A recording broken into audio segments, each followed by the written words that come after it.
Welcome to the MamasteFit Podcast. In this episode, we're going to be talking about the stages of labor. So what are the stages that you'll progress from first contraction until you meet your baby? And what are our favorite coping techniques for each phase?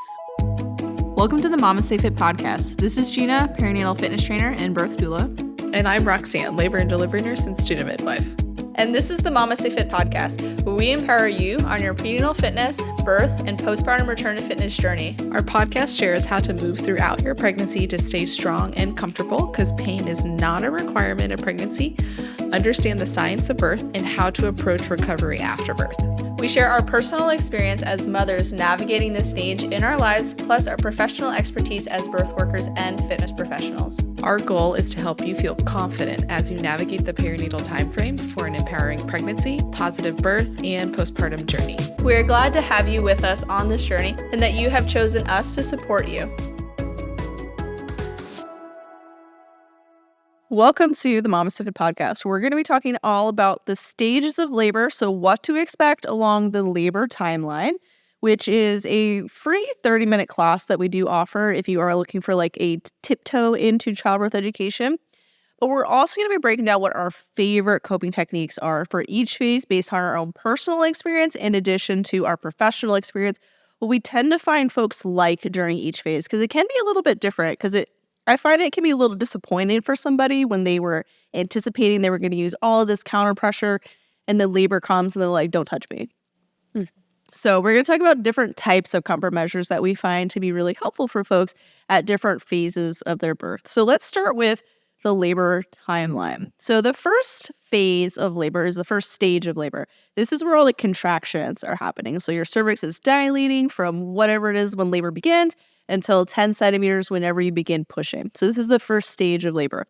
Within that, there are smaller little phases as well. So we have early labor, which can then be divided into two phases where we have early and then early active labor. We're still early, but we're like needing a little bit more support. Transition. And then it goes into active labor, which is what most of us think about when we think of contractions. And then we have transition, stress, which is probably what you see in Hollywood movies, just panic.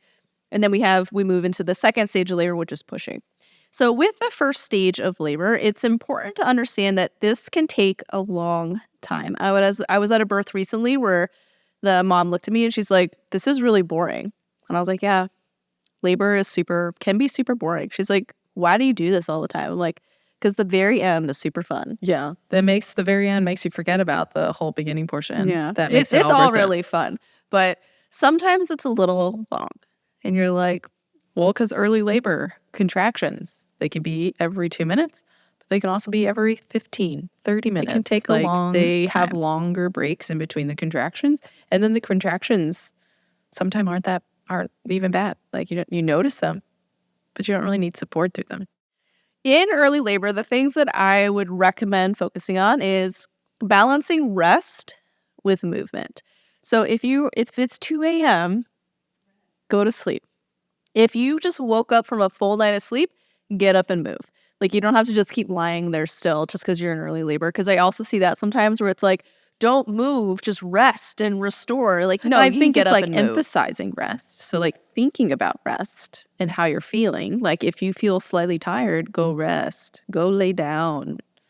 But if you feel like you're ready to tackle the world, then don't continue to lay there. Like, just because somebody once told you must rest only in early labor. It is a balance, though. So movement, I think, definitely progresses things and get things going.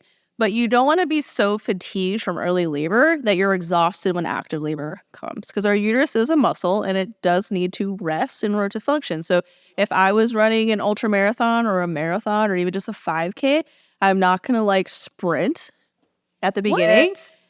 Because then I won't be like shocked at the very end when I'm like, I'm really tired. Yeah. But also, what else are you doing during that ultra marathon? Fueling myself. Fueling yourself. So whenever I educate on early labor, I'm always like, we want to try to rest as much as we can, while also, like, if you feel rested, you can get up and move around. But we're also wanting to emphasize fueling our body. Because as you progress through labor, you don't want to eat as much throughout the different phases of the first stage of labor. Like during transition, I'm not going to be like, eat this banana. during active labor, I'm not going to be like, I want to eat some burgers, like some higher protein things, emphasizing that in that early portion of labor, because as you progress through labor, you're not going to want to be, drinking a protein shake. Like that doesn't sound. You also don't want to be snacking. Like no, like you want to eat think like about a meal protein, high protein meals during early labor, because that is what's going to help sustain you through the rest of labor. And then you can eat again, like during active labor and transition, maybe some more carbohydrates, some simple carbohydrates to kind of give you those quick fuels, because you have that protein from the early labor that you already consumed. So in early labor, it's a balance of rest and movement. Like move your body, because the movement is what's going to really help to progress things.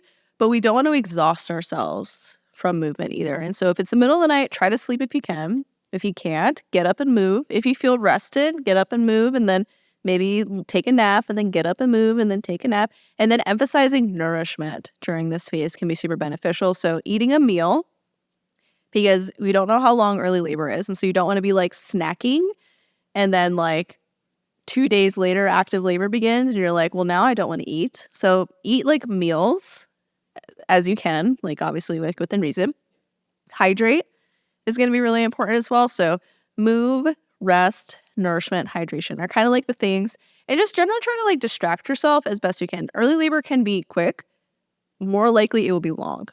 It will take a long time to get things going. Even for us in our like third and fourth babies, early labor was like several hours long. Like it can be a long period of time for your body to kind of ramp itself up. It also could depend on your environment too. Like, so for me, like early labor I was not going to move out of early labor until somebody was watching my kids, and I didn't have to focus on that anymore. And so it could be like your body's just waiting for nighttime to come. Because our body is smart. I don't know if I would necessarily like go and do errands and stuff in early labor, just because I think that would distract me too much, but it depends on the person. I think it depends on the person. And different things that I've seen, like comfort-wise, be helpful for early labor is distraction of some sort. So like for me, I finished packing my hospital bag, took a shower, filmed reels to like distract myself. And then it's also like things that I needed to do of like packing my hospital bag was kind of important. Like I can't just show up with nothing. I mean, you can, but I felt it was important. So like you're not going to transition to active labor and then be like, oh shoot, I need to pack my hospital bag at this point. So doing things that distracted me, like denial, was very, very powerful for me.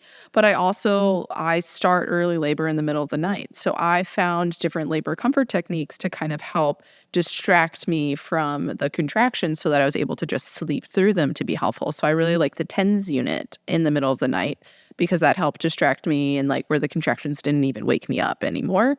Some people will like listen to their like hypnobirthing tracks to kind of distract themselves. I think you got a massage during your early labor. So like that's another technique. I did leave my house to go get a massage. Yeah. So like different things that kind of help you relax enough to emphasize resting if needed during early labor are things that I find that a lot of people like. So taking a shower, taking a bath, the TENS unit, or just like going into seclusion. So like you're just trying to be by yourself. Like I have heard folks say if you're in early labor to not take a bath, because it'll slow everything down. And I think this is one of those things where we have to think about balancing rest with movement. So yes, if you go to sleep or you take a bath, it could slow things down because your body is saying, I would like to rest. And I don't think that's bad. That's not a bad thing to do. And so if you are having a hard time sleeping, but your contractions are still kind of spaced out, like you're not in active labor yet, but you're having a hard time sleeping through your contractions, so we're kind of maybe at that cusp of transitioning into like an early active labor time frame, I find that taking a bath can be a really good place to go. So you can still rest if you're fatigued, and like it could potentially help you kind of sleep a little bit through contractions or be more restorative during them. And with that thought, there's also the gravity portion of like going in the bathtub. When you go into a bathtub, just like a pool, it's decreasing the amount of gravitational pull that's on your baby, which during that early portion of labor, like that gravitational pull of pulling your baby down, which is why upright movements are so helpful during labor to help bring baby closer to being born. When you get into the pool, if you're still in that early portion, that's not helping pull your baby down. It's decreasing the amount of gravity. So that can also just prolong that early portion of labor because gravity is not pulling your baby down as much.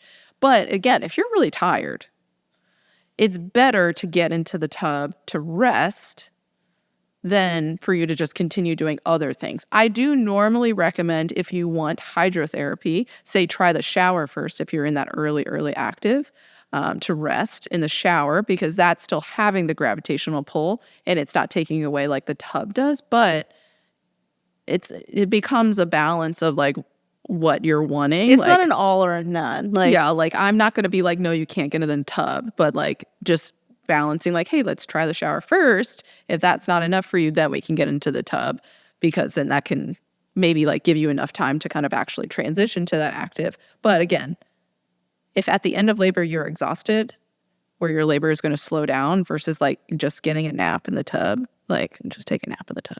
I would totally take a nap. So like there is no one solution. If there's anything that you're going to take away from this episode, there's no one perfect solution to navigating labor.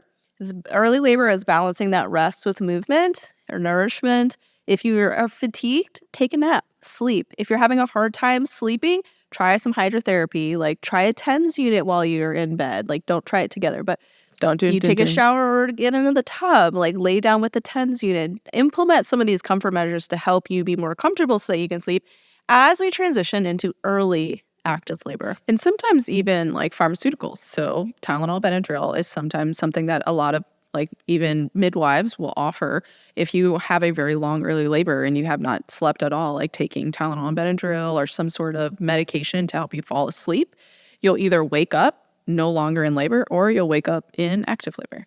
I have seen midwives or providers prescribe Ambien, like a sleep aid as well, if somebody was kind of in that early labor for a really long time, or even like IV pain relief. If they like cannot rest, but like they're not still very far in labor, that could be like another option as well that I have seen offered. It's not, I would say that one's not as common, but it's not as common because they try to do less invasive things first. So like IV pain relief is you got to be in the hospital, be monitored a little bit closer because it does cross that placenta to the baby. Whereas the Tylenol, Benadryl, or even like they can give IM Phenergan, those things will make you sleepy but don't necessarily have as much of an effect on baby. So early active labor is a tricky place to be because your contractions are more challenging. You're needing some more support, but you're probably still like 2 centimeters. So you still probably got some time to go, potentially. We'll see. And labor is fluid. Yeah. So we're needing some more support during our contractions, but we're still not quite an active labor yet. So you're probably not going to get admitted. I would say this is not the time to run to your birth location unless you have a history of precipitous labor. And so in early active labor, this is where a lot of those comfort measures are starting to be implemented. And so you have your contraction, your partner applies the comfort measure, and then the contraction's over and you return to the space. So you're mentally still present and engaging in your environment. That is like my key that somebody's still in early labor is they are still engaging actively with their environment. So they might go into their little space where they're like contraction, but then after it's done, they come back to the conversation. They're still playing on their phone. They're still like talking and engaging. Once they're like no longer engaging with the environment in between contractions willingly, because you can still ask them questions and stuff, which I would not recommend, but that would be my sign that they're in active labor. So in early active labor, we still need comfort measures, but we need more than we did in like the early phase. So we're needing more hip squeezes. You may be vocalizing a little bit more with contractions. You may be needing to lean on your partner a little bit more. So this is why it starts to get confusing, because if you've ever been in a Facebook group, they'll be like, if you can't walk and talk through your contractions, you're in active labor. That happens in early active labor, where you can't walk and talk through them. That does not mean that you're in active labor. It just means that you're progressing. It just means that you're progressing. Which is a good sign. So for me in early active labor, the things that I really like is firm pressure. So hip squeezes, and then also being able to like lean on my partner is really nice. The shower is another great option as well. So just your normal comfort measures I find to be really helpful.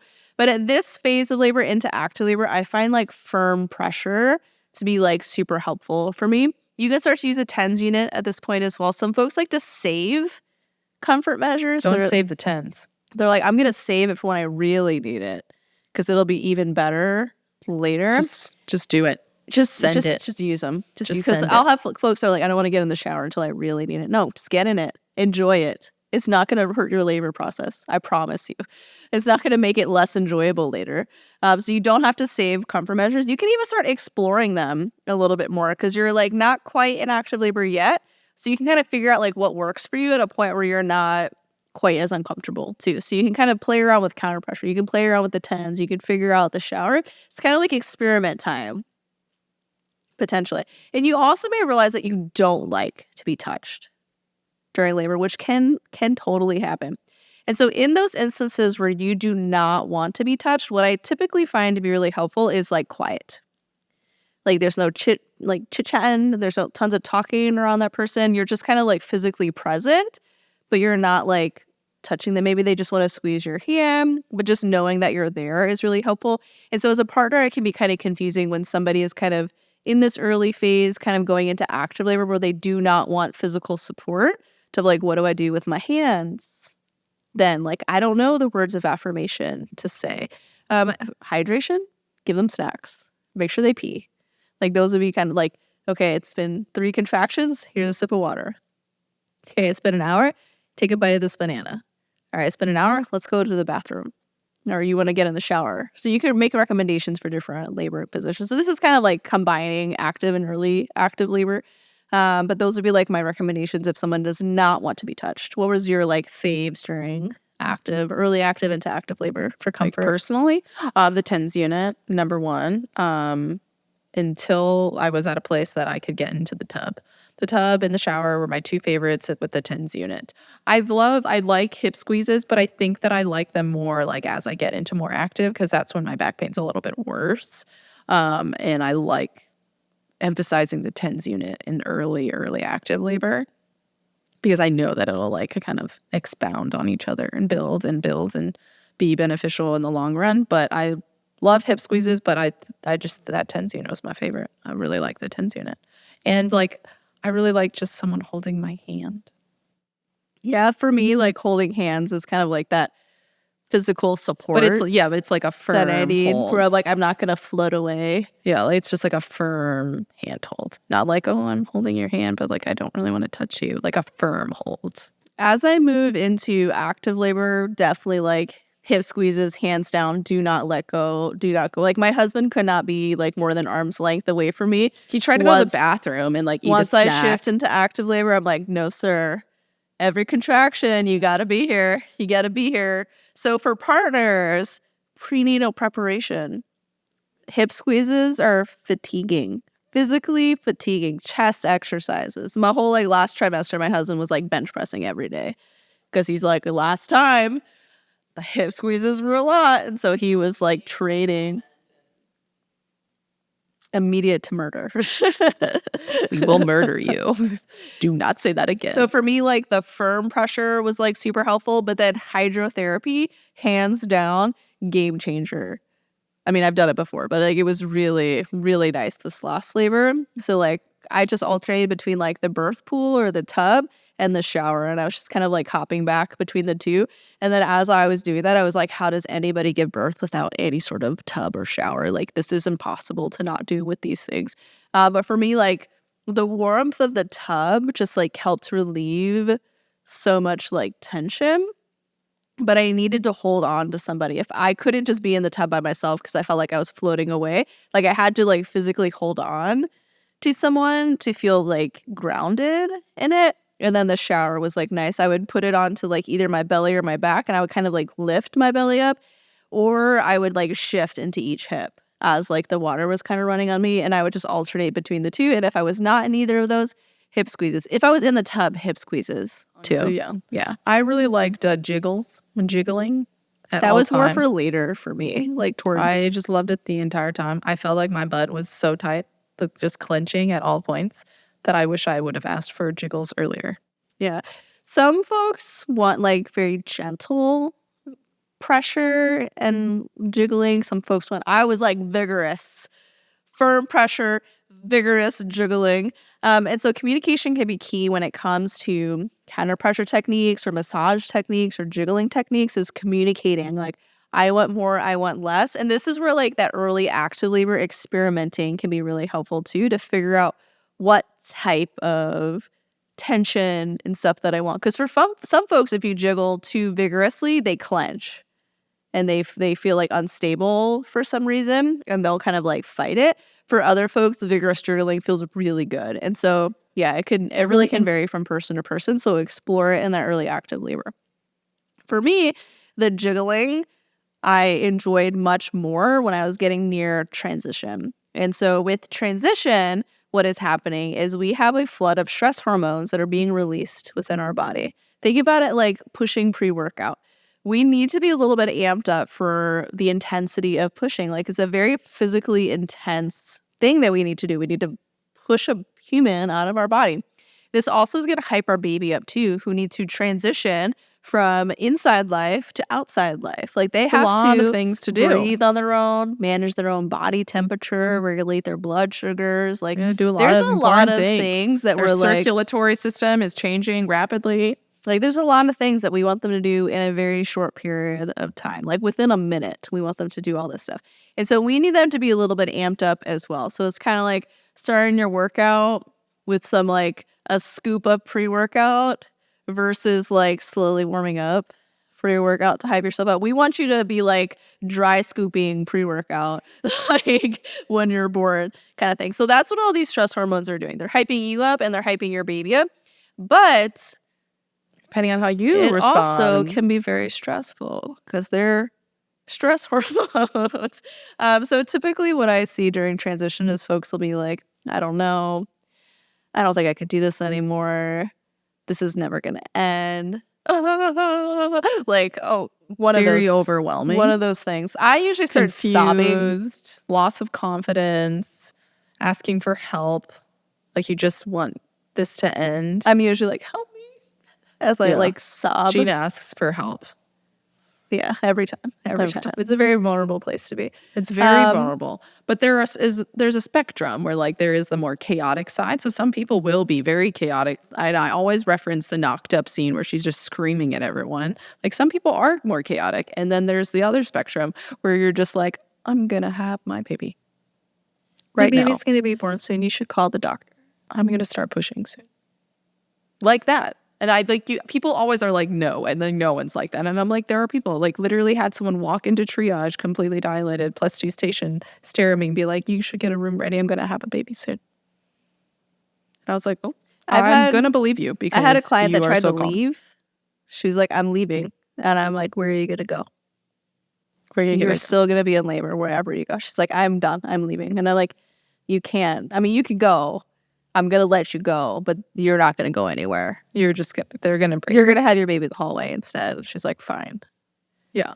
Like, transition is a very wild time. But then I also had a client that just looked at me and was like, I need a little bit more help. And I was like, all right, we need to go to the hospital. So there is a spectrum. I would say most of us are in the middle. We're just kind of confused, a little disoriented. Like, if we offer a birth, like if I offer a labor technique, like, hey, do you want to try the shower? I don't know. Would you like to switch sides to the other side? I don't know. For me, I just get very emotional. She asks for help. Roxanne thinks something's wrong with her baby and her labor. Something's wrong every time. It's like, she's not going to fit. The last ones did. I think this one will too. I mean, granted, this last one was really bigger. This is where I like the jiggling because with me during transition, I just feel more tension. And so the jiggling helps me to relax a lot more, especially like in my outer hip area. So that's where I start to feel my contractions more, is in like my outer hips. And so it's still like a firm massage. It's a very firm jiggle. You like the firm massage jiggle. Mine is like light touch jiggle. Yeah, mine's firm. So again, explore it. Communication. Yeah. And it's okay if you do something and you don't like it. Yeah. Just they won't remember it. They won't. Just try different things. And if you're like, please never do that again, they just won't do it again. And it's okay. It's not the end of the world. Other things that can be helpful during transition is just like physically holding and like leaning onto your partner, hand squeezing, usually just like physical touch and like, I got you you're not alone can be really helpful. And like words of affirmation. Words of affirmation are huge. You And it can doesn't do have to be it. anything crazy. I'm proud of you. Some people are like getting real deep, like you are not the only person in the world that's giving birth at this exact moment. That's a lot to say. That's what I said in my head. But like you just have to be like, I'm so proud of you. Like just literally see them. What would you normally say to them in a daily conversation? You're amazing. Some like, folks I just love need a you little so confidence much. boost where they're like, I am doing a good job. Okay. I am coping well. Like you're coping so well. Like really? it doesn't need to I didn't be think I anything was. crazy. Yeah. It Like, can you are simply so be relaxed. I love you. Yeah. Like don't gotta be crazy here. Yeah. This is also where like cold I find is really helpful. So like a cold washcloth on like the neck, the face or the neck, the forehead can be really nice as well. Because I find there's a lot of like temperature shifts where you're like, I feel really hot, I feel very cold. And so like the cold washcloth, Some people would like to is really chew on nice. ice during this time period. Like just to chew something. And then we make it to the second stage of labor. So let's recap first stage of labor. We've got early labor. Contractions are probably like 10 minutes apart, maybe up to like 8 minutes. So 8 to 10 minutes plus apart, I would say, is early labor. During this phase, we want to emphasize rest, movement, hydration, nourishment. So this is a balance. Now, the more movement we do, the faster things are going to probably progress, but we don't want to completely burn ourselves out and not sleep for 3 days because we were trying to move during early labor. Like there is a balance of resting and movement that we want to do, but we also don't want to just lay there until labor begins.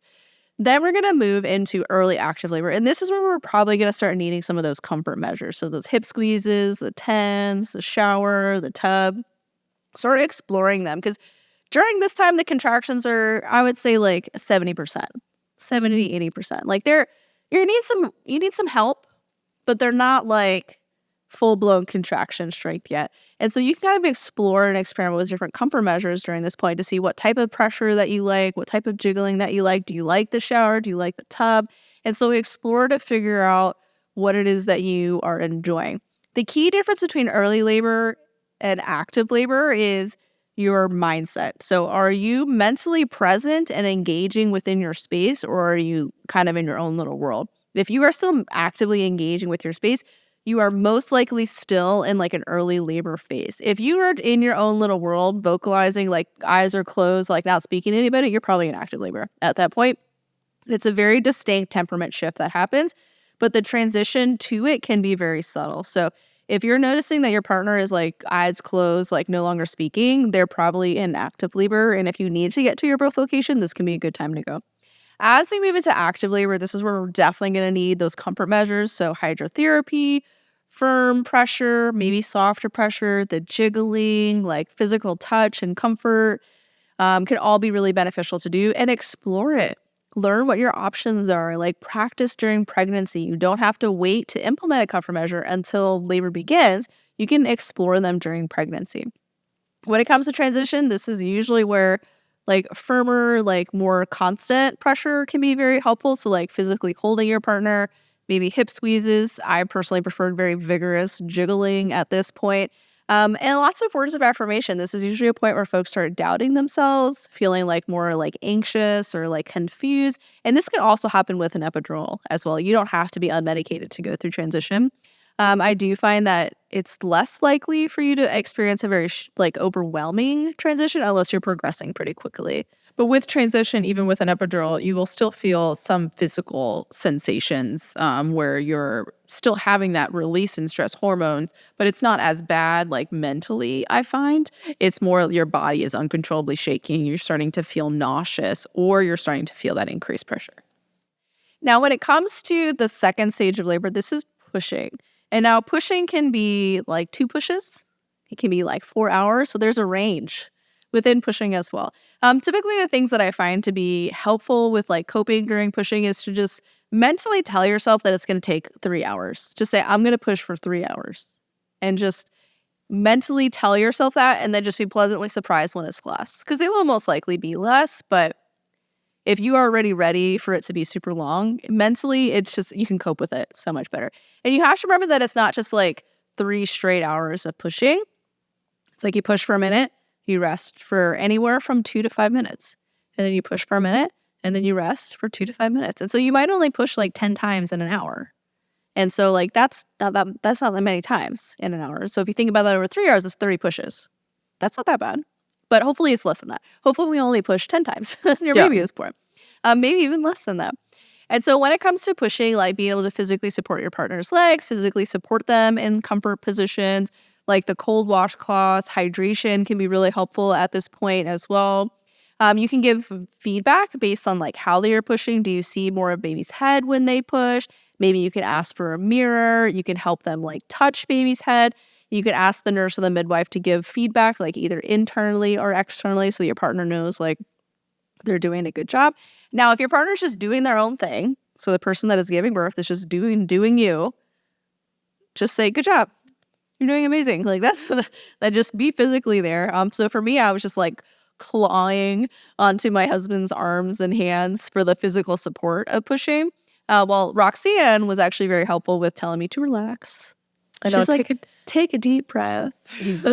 Let your shoulders drop. And so that can also be very helpful because you might get very tense while you're pushing as well. It's a very physically strenuous activity. Let's take a break from this episode to hear about our sponsor, Needed. Needed is a nutrition company that's focused on the perinatal timeframe, and one of their products, their sleep and relaxation support, was one of my husband's favorite, my favorite, and Gina's favorite during her pregnancy to just get some nice restful sleep.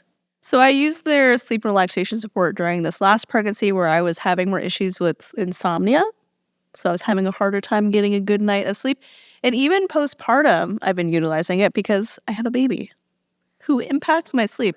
And so I've been wearing like my fitness tracker, and the nights that I drink the sleep and relaxation support, I have deeper, more restful sleep, which I think is really interesting. I don't know if it's just a coincidence where Zoe is like, you took your tea, you seem more relaxed, I'll let you sleep or not. But I have found it to be really helpful to helping me get a deeper night of sleep, a more restful night of sleep, and it tastes pretty good. So I just heat up some hot water, I put the tea in it, and then I just sip on it like about an hour before bed. And yeah, so I highly recommend it. I really, really like the product. I did not like sleep insomnia.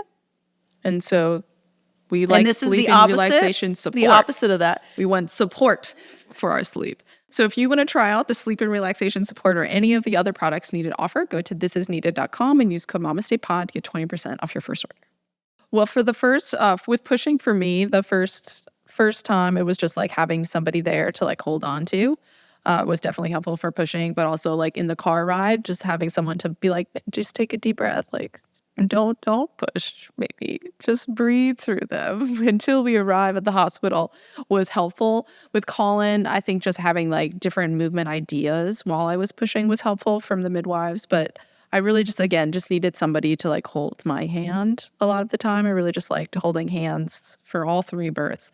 With my husband definitely held my hand, but he definitely held me up, like physically held my body up with pushing a little bit more as we did different, because we had to do a lot more different maneuvers. And even when I was in the bed still, he was still holding my hand doing that. I do wish I asked for someone to like push against my butt and like tailbone though. Because that probably would have been really, really, really nice. But really just hand holding and not telling me 49 things at once. That would be helpful. I also found the water birth to be very nice. Yeah, the water birth was so nice. It was so nice. It was hard. It's hard to beat. I was like, oh, that was nice. It's hard to go from the water birth to a non-water birth too. My oldest likes to call them land babies. She's like, we're all land babies, but Zoe is a water baby. Yeah. She's my mermaid. The rest of them are all... Colin's my little shark. Yeah. But so those are the coping techniques that you can utilize during your labor depending on the stage that you're at. And obviously that's a lot. There's a lot of options with each one. Explore them though.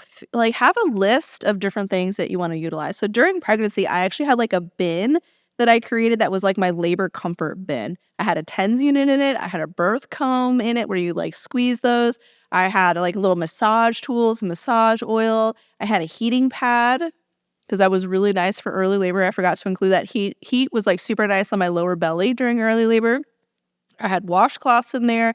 I had different like aromatherapy stuff. I didn't use most of the stuff this last labor because it went so fast, but it was there in case I wanted it. I think it's also important with labor comfort techniques that are not an epidural. Expectation management, because that was one thing. Gina was like, real like, the comb, it's going to be great. I'm going to use this comb. Everyone talks about this comb, and the comb was garbage for her because she had built it up so much. I hyped it up too much. She thought it was going to be an epidural in her head almost. But knowing that every single labor comfort technique does not take away all of your pain. It is not an epidural. It's going to decrease the intensity. It's going to decrease the intensity so that you're able to relax through the contraction, but you still feel it. And I think that by going into labor, an unmedicated labor, especially if that's what you're wanting, with different labor comfort techniques, knowing that it's just there to help decrease the intensity, but not take it away fully, is helpful. Because there's nothing worse than like people are like, I want to use a TENS unit because I heard it's really helpful for labor. But then they're like, I still feel my contractions. And I was like, it's not an epidural. It's even nitrous oxide. Nitrous oxide, IV pain relief, you're still going to feel the contractions. It just makes them less intense. So if you want to learn more comfort techniques, or you want to learn how to do these different comfort techniques, we do have our online childbirth education course where we explain how to do counter pressure, how to utilize the TENS unit, what different options are available to you. And you can check them out on our website at MamasteFit.com and use code STORY10 to get 10% off any of our online options. And you can bundle childbirth education with our pellet for prep for birth course, our prenatal fitness courses, and there's also like ultimate bundles where you can bundle it with both prenatal preparation exercises, childbirth, and postpartum fitness programs. Because if you love what we offer, you can just grab it all at a discounted price. And if you like this episode, be sure to like and subscribe to our channel so you get notified whenever we release new podcast episodes, which we do on every Wednesday, and Fridays we release birth stories and professional case studies. And this podcast is sponsored by Needed, a nutrition company focused on the perinatal time frame that both Gina and I have utilized during our pregnancies, postpartums, and still right now. And even our mom uses them, our husbands use them. Got every employee we have using them. So we really, really love them. And if you want to check them out, go to thisisneeded.com and use code MamastePod to get 20% off your first order.